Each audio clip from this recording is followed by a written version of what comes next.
Hi, I'm Tom Kennedy. I'm an acupuncturist based in Bristol in the United Kingdom.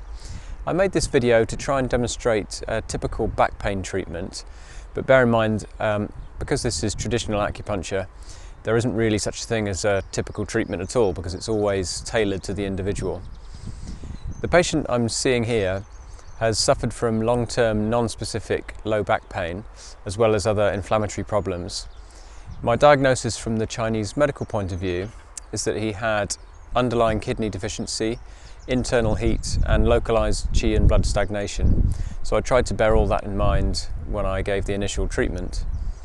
What isn't shown here is that I would usually take a detailed case history, including looking at any diet and lifestyle factors that may be important, as well as looking at range of motion.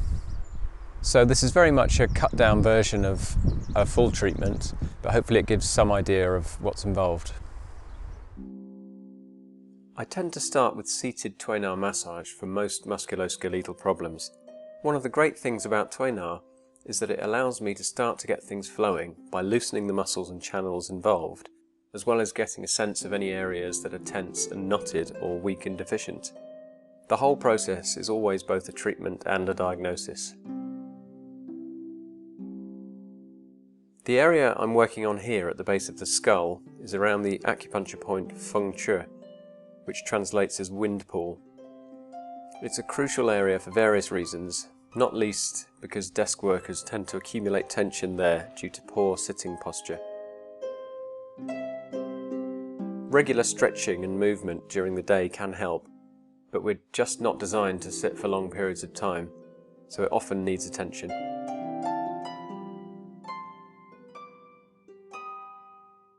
These passive spinal rotations again help loosen things up, as well as allowing me to gauge flexibility.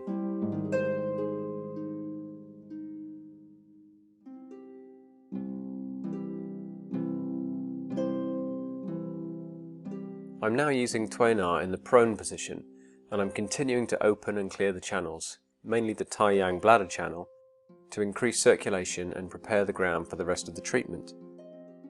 Tai-Yang is the longest, the most exterior and the most young in nature of the channels, and in traditional theory it's the body's first line of defence against external invasion from the environment. During this phase of treatment, I'm trying to encourage movement in this major channel, clearing downwards with long, sweeping motions. I'll often use slide cupping when there's stagnation in Tai-Yang, which is a fantastic way to further increase circulation and draw out pathogens. The flame creates a vacuum which sucks the skin and underlying tissue up into the cup, and when it's moved over the region in this way, it's almost like an inverse massage.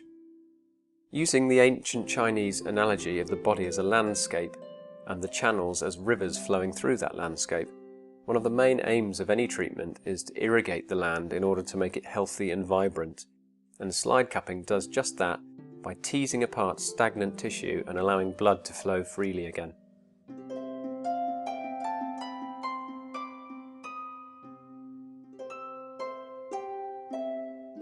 The points I'm needling here are Kunlun by the ankle and Fei Yang on the calf, both important points on the bladder channel for lumbar area pain.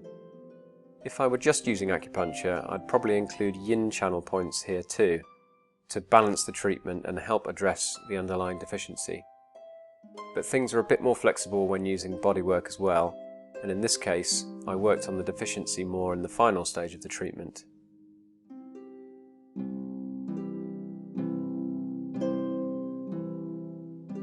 Here I'm needling two of the Huatuo Jiaji points, which lie in the depressions between all the spinous processes.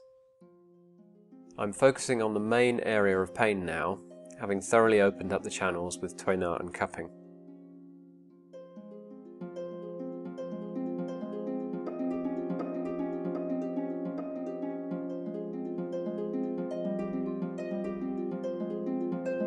Now I'm using relatively thick 0.5mm needles with a threading technique to really move local stagnation.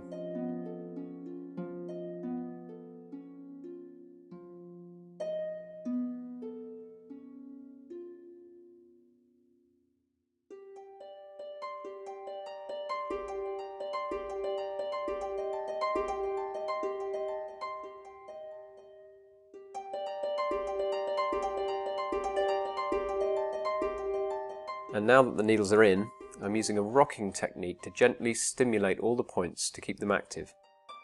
The rocking motion is also very relaxing, which helps increase the effect of the treatment. It also helps pave the way for the final phase of the treatment, where I use hand warmth and very gentle movements to settle and centre the patient. So a treatment like that might take 30 to 40 minutes in total, and with other patients with similar conditions there'll certainly be a crossover with those types of technique. The differences come with the choice of points with the acupuncture, which will partly come down to what I feel during the early phases with the Tuina, and also their overall signs and symptoms. And also the amount of pressure that I apply will vary from patient to patient and day to day, and the needle techniques, the stimulation of the needles, will be different based on the overall picture. So it's always individualised, and it's a balancing act, which is what makes it so fascinating to practice and often so effective for the patient.